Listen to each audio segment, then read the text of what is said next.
Gratitude. That means grace, graciousness, or gratefulness. In some ways, gratitude includes all these meanings. Am I right?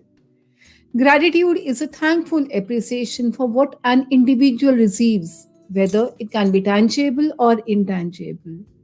With gratitude, people acknowledge the goodness in their lives.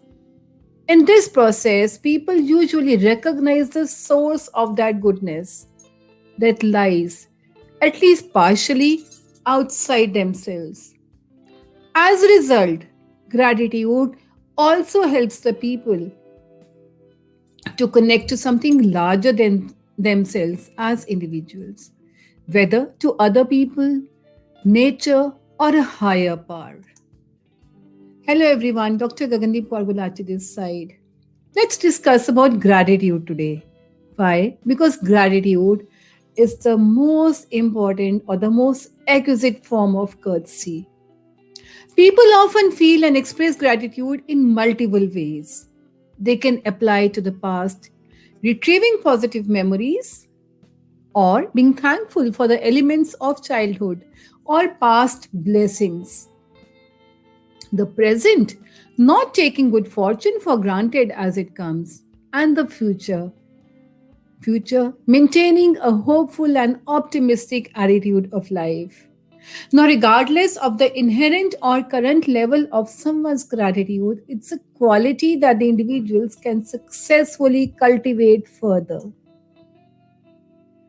Am I not true that managers who remember to say thank you, as small as a small thank you, to the people working in their team, to the people who work for them, these managers may find that those employees would now feel more motivated to work harder? Don't you feel that the teachers, just in case a child goes and helps the teacher with carrying a few books to the staff room, and the teacher saying a small thank you to the child will make the child more motivated to now not only help the teacher but the other people in the surrounding? Now, we always say that we should always have gratitude, but there are certain ways we need to know how we can cultivate gratitude. Why? Because gratitude is a way for the people to appreciate what they have instead of always reaching out for something in new hopes that makes them happier, or even thinking that they can't feel satisfied until every material need is met. Therefore, what we have to do, we need to be contented. Gratitude helps the people to refocus on what they already have instead of what they lack. This mental state grows stronger and stronger. This is what we actually need to practice. Now, how can we cultivate gratitude? We can do it on a daily basis, we can do it on a regular basis. First, we can write a thank you note. We can always make ourselves happier and nurture our relationship with another person by simply writing a thank you letter or a message, by expressing our enjoyment and appreciation of the other person's impact on our life. We can send the letter, we can send the message, and if possible, say it verbally in front of the other person. Thank you. Make it a habit of doing this at least once a month. Once in a while, write it to yourself also. Thank you to yourself.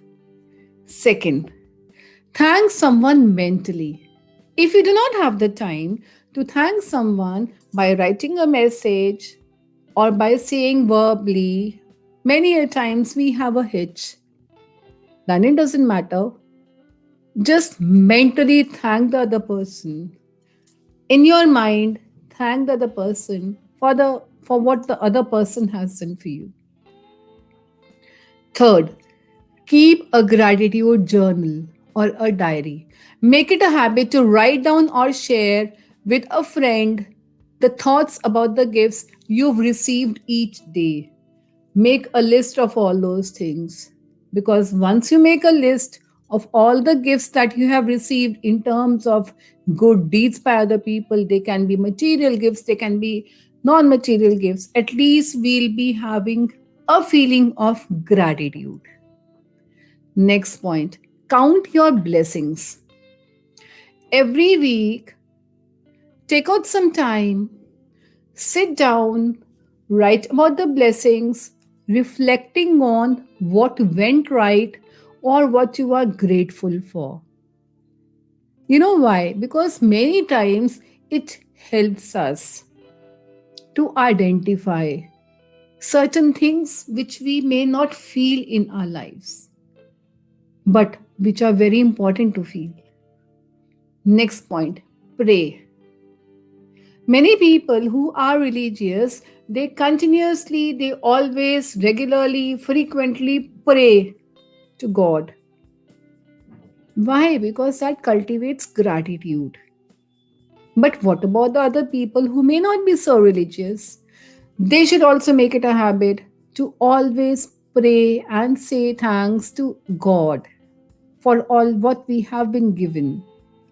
Next point, just in continuation to this, how can we cultivate gratitude? By meditating. Yes, meditate. Especially the mindfulness meditation involves focusing on the present moment without judgment. Although people always focus on a word or a phrase such as peace, we just listen this word peace from so many people. It's also possible to focus on few more points that we are grateful for. That can be the warmth of a sun, that can be a pleasant sound, that can be gratitude towards God for the rivers, for the waters, for the trees, for the plants, for the birds, for the animals, for so much things around us. So, all these things, if we make it a habit, they would cultivate a feeling of gratitude in us. You know why? What are the benefits of practicing gratitude? Look, this is what I feel, that we are practicing gratitude not for the others but for ourselves. The most important point is the people who regularly practice gratitude, especially by taking out time, sitting, noticing what all has been good around them, reflecting upon the things that we are thankful for. You know what happens? They have more positive emotions. They feel more alive. They feel better. They can express more compassion and kindness. And definitely, they can have more stronger immune systems also. We may not be believing in this, but yes, the people who practice gratitude, they have a stronger immune system. Therefore, we must always try to cultivate the habit of being grateful for every good thing that comes to us, and we should always be thankful continuously, because all the things that have contributed for our advancement, for our being successful, we need to include all those things as a part of the gratitude. Because when someone does something for us, the best return for their investment is gratitude, obviously, from a very humble heart. So, what happens then? Then we become gracious. We accept the gift without resentment for our need of help. Therefore, there's no harm in at least showing the gratitude from a very humble heart. Gratitude also, very importantly, improves our quality of life. It makes our existence more sensible. It establishes social harmony. It induces an environment where everyone is appreciating each other and they are providing support to each other. Gratitude also improves the quality of our personal lives and strengthens our bonds with the family, with the friends. Now, just imagine a scenario where in a family, every person is grateful to the other person. they are definitely going to have a very deep emotional attachment.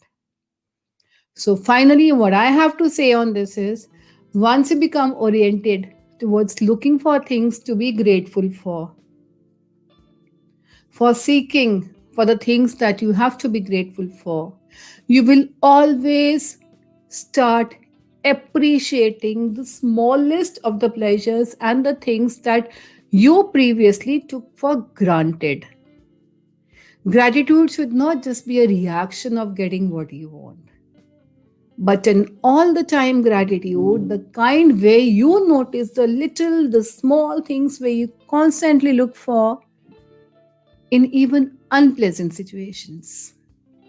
So, today, let us start bringing gratitude to our experiences instead of waiting for a positive experience in order to feel grateful.